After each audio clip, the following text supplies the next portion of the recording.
Have you ever wondered what it truly means to give everything for someone else's child? When 20 of the world's top heart specialists couldn't save a white billionaire's dying son, it wasn't advanced medicine that performed the miracle. It was the courage of one black woman who barely made minimum wage. I've researched hundreds of medical miracle stories, and this one reveals something profound about the power of human sacrifice. By the end of this story, you'll understand why sometimes the greatest expertise comes not from medical degrees, but from the size of someone's heart. Marcus Wellington III went from dying on life support to playing soccer again, proving that love can accomplish what money and technology cannot. If you've ever doubted whether one person can make a difference, this story will restore your faith in humanity forever. 7-year-old Marcus Wellington III should have been the happiest child in America.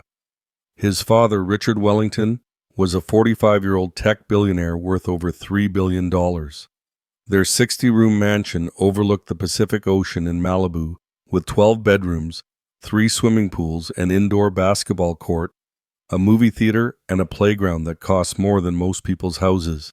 The estate employed 47 full-time staff members, including personal chefs, housekeepers, gardeners, and security guards. But all of Richard's wealth couldn't fix the hole in Marcus's heart, literally. Marcus was born with a complex congenital heart defect called hypoplastic left heart syndrome, a condition so rare that only 200 children worldwide shared his exact diagnosis. His mother, Sarah Elizabeth Wellington, had died during childbirth from complications related to the heart condition, leaving Richard to raise their son alone in the sprawling mansion. The guilt consumed Richard daily. He'd thrown every dollar, every connection, every resource at keeping Marcus healthy and alive.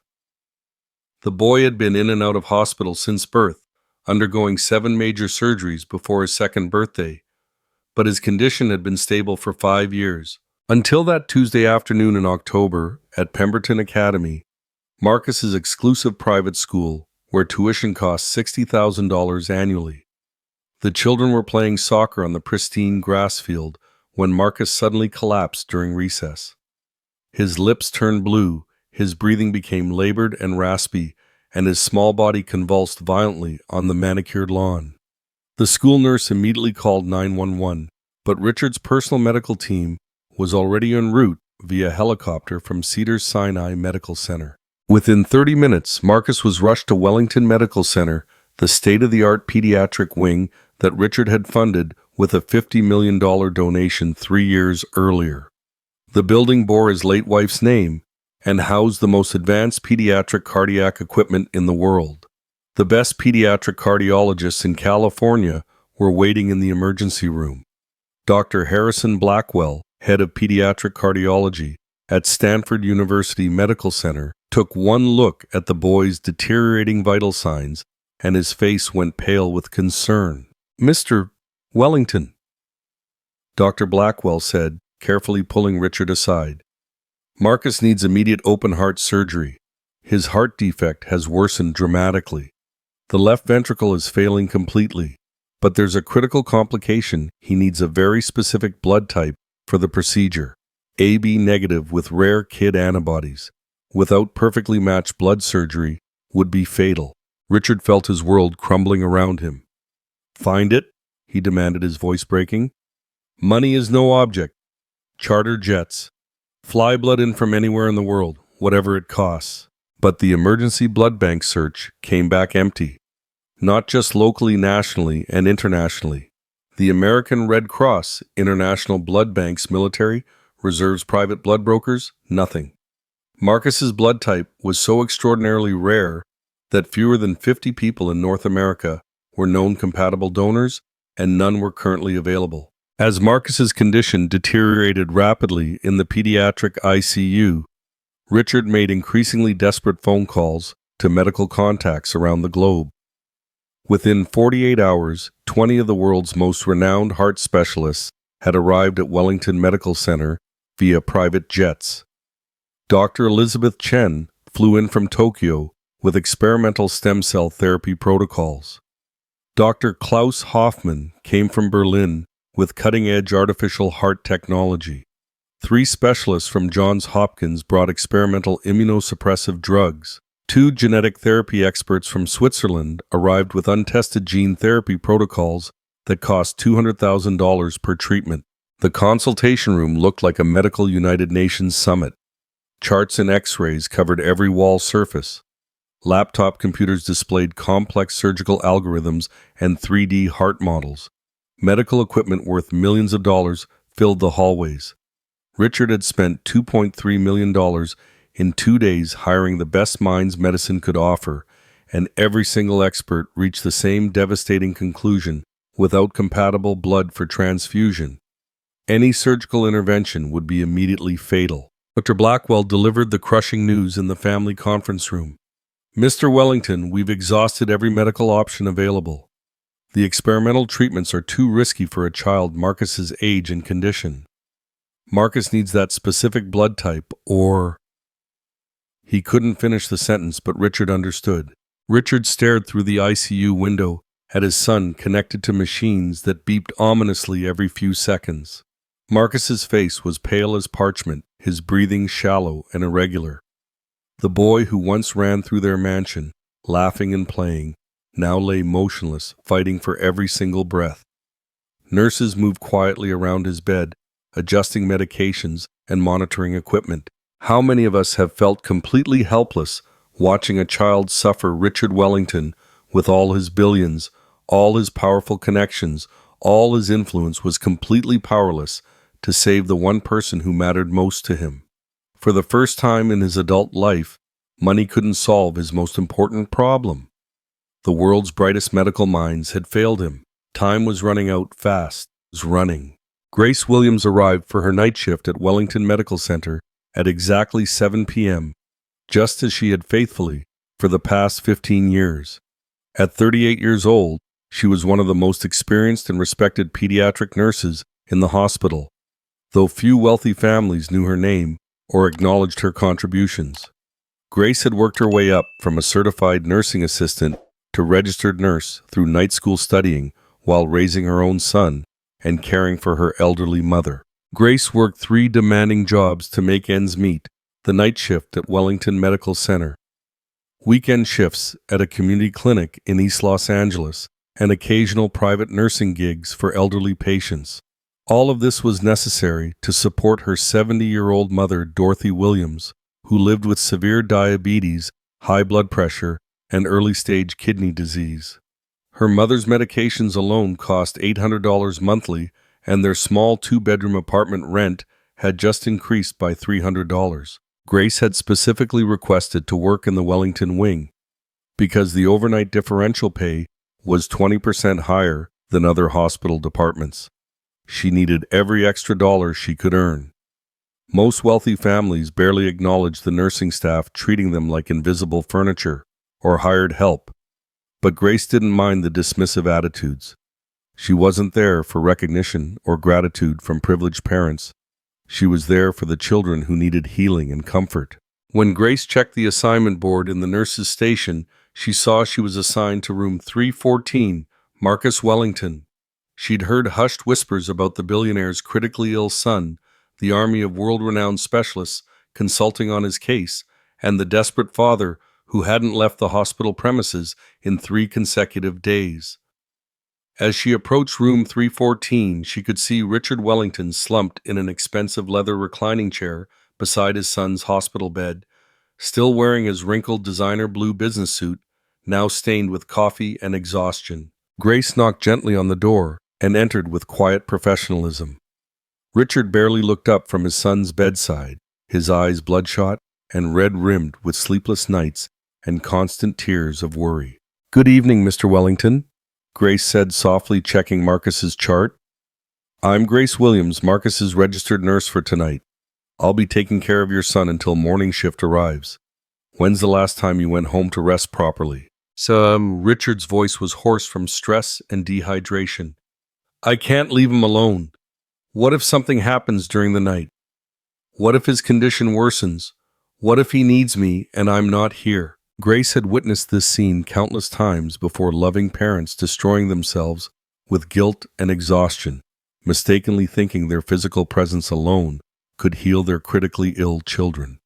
She pulled up a chair beside Richard with gentle understanding. Mr. Wellington, Mr. Wellington, your son needs you to be strong and healthy for his recovery.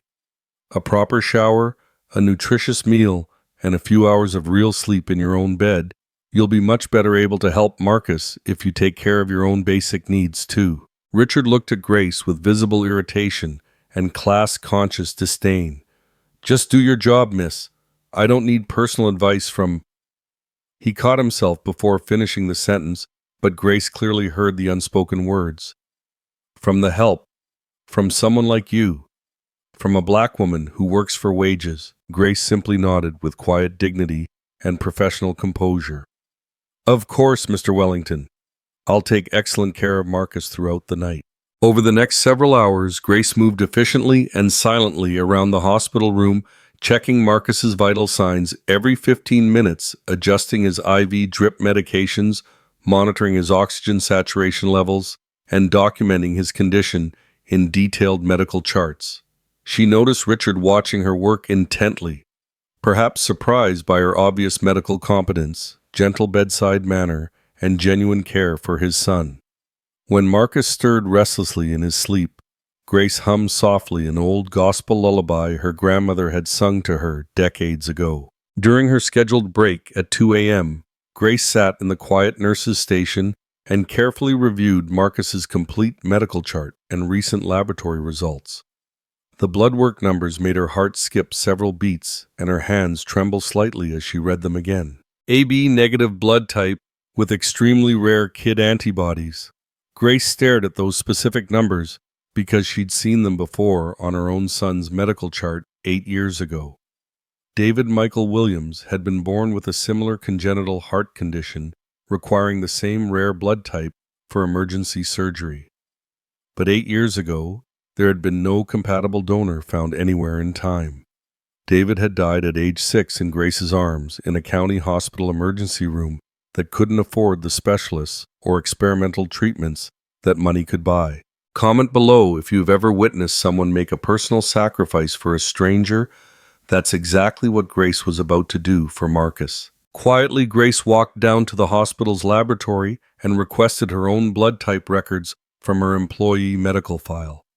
She'd been a regular blood donor for years, hoping her donations might help save other children like David someday. When the lab results came back 20 minutes later, Grace stared at the paper in complete amazement and disbelief. Perfect match. She was a perfect, complete blood type match for Marcus Wellington. Grace sat alone in the empty hospital break room at 3 a.m., holding the lab results in her shaking hands. 8 years ago, her beloved son David had died because no compatible blood donor could be found in time. Now, by an incredible stroke of fate, she could save another child with the exact same life-threatening condition. But donating the significant amount of blood Marcus would need for his complex surgery would be extremely dangerous for her own health. She'd be severely anemic and weak for several weeks, completely unable to work her other jobs that her mother depended on for survival. But as Grace looked through the window at Marcus, this pale, fragile little boy fighting desperately for his life, she saw her own son David's face in those peaceful features. She remembered David's last coherent words to her. "Mama, will you help other sick kids when I'm gone to heaven?" Some things are more important than medical protocol, Grace thought to herself.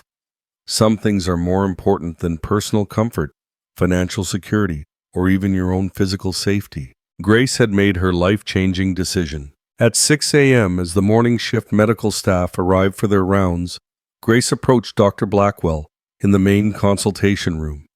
The exhausted lead cardiologist was reviewing Marcus's latest overnight test results with 2 other heart specialists, all 3 doctors looking increasingly grave about the boy's deteriorating condition and lack of surgical options.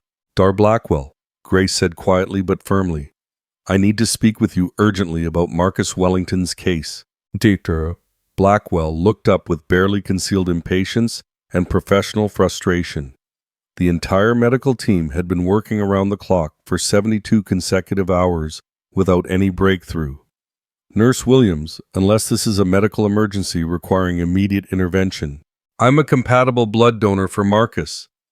Grace interrupted, her voice steady and determined. The entire consultation room fell completely silent.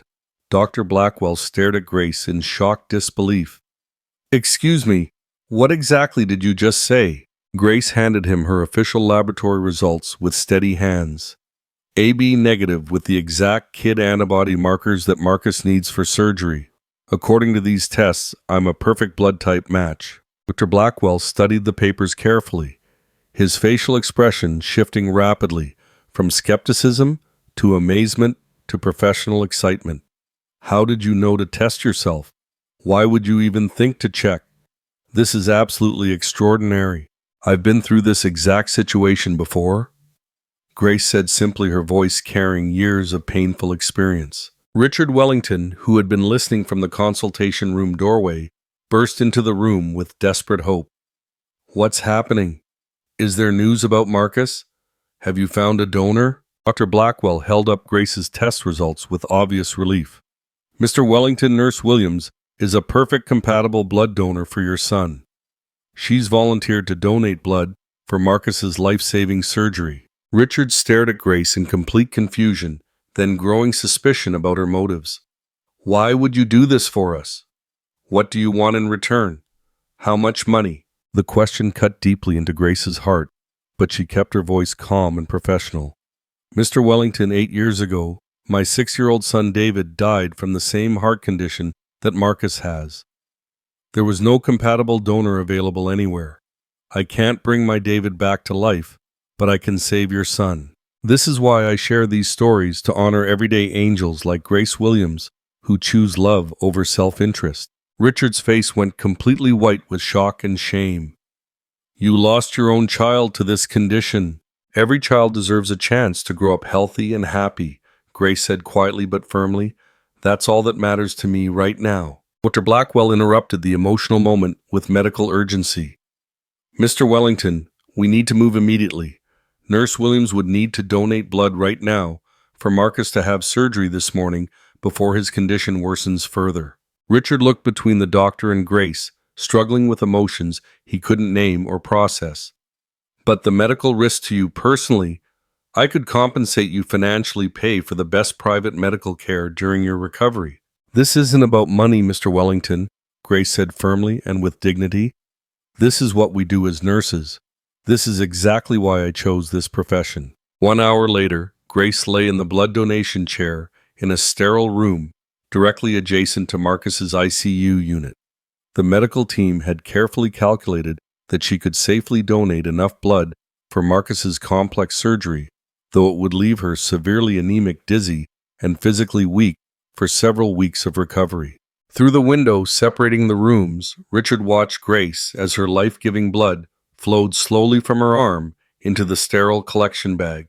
Her face remained calm and peaceful, even as she grew visibly paler, watching Marcus in the next room with maternal love and concern. Why are you really doing this for us? Richard whispered, entering Grace's donation room. You don't even know us personally. Grace looked at him with gentle, understanding eyes.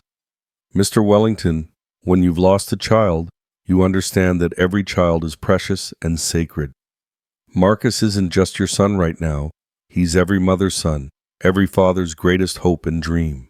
As Grace's blood was carefully prepared for immediate transfusion, Marcus was wheeled into the operating room by a team of surgical specialists.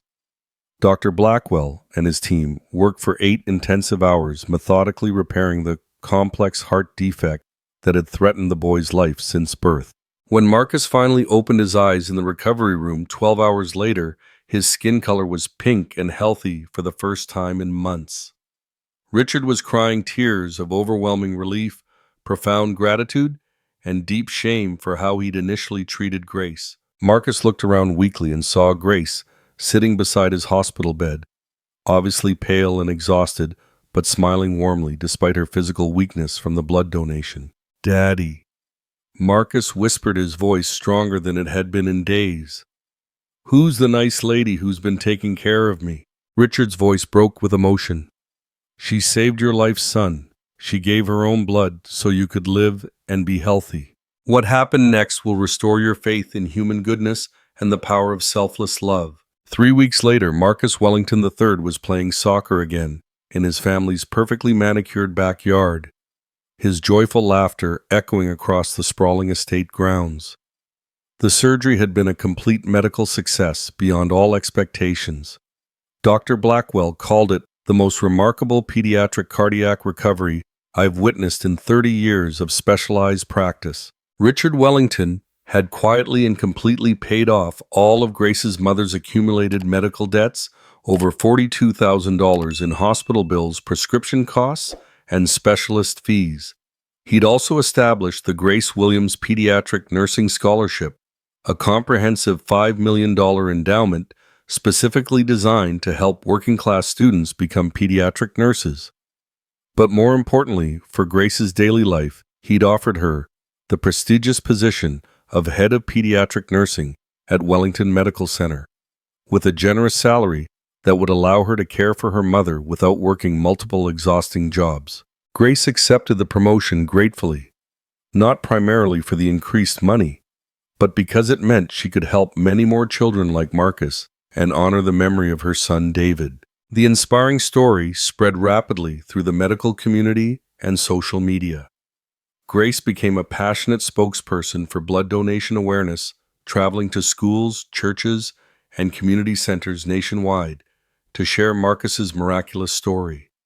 The Wellington family funded a comprehensive new blood bank initiative that had already helped save hundreds of children across the country with rare blood types. Marcus and Grace maintained a beautiful special relationship that transcended all racial and class boundaries. Every Tuesday after school, Marcus would visit Grace in the pediatric wing, enthusiastically helping her distribute toys and books to other sick children. He called her Nurse Mama Grace, and Grace affectionately called him My Brave Boy. Richard Wellington learned something profound that all his billions couldn't teach him: that the greatest wealth isn't measured in bank accounts or stock portfolios, but in the courage to give everything for someone else's child. Sometimes the greatest medicine is pure, selfless love. If Grace Williams' story touched your heart and you'd like to hear more inspiring stories about ordinary people doing extraordinary things, don't forget to subscribe to the channel and hit the notification bell. Every week I share stories about how love and sacrifice can accomplish what money and expertise cannot. Which moment in Grace and Marcus's story resonated with you most? Have you ever witnessed someone make a personal sacrifice for a stranger? Share your thoughts in the comments below. I read every single one. Your stories of human kindness inspire me to keep sharing these powerful reminders that heroes walk among us every day, often wearing scrubs and working the night shift.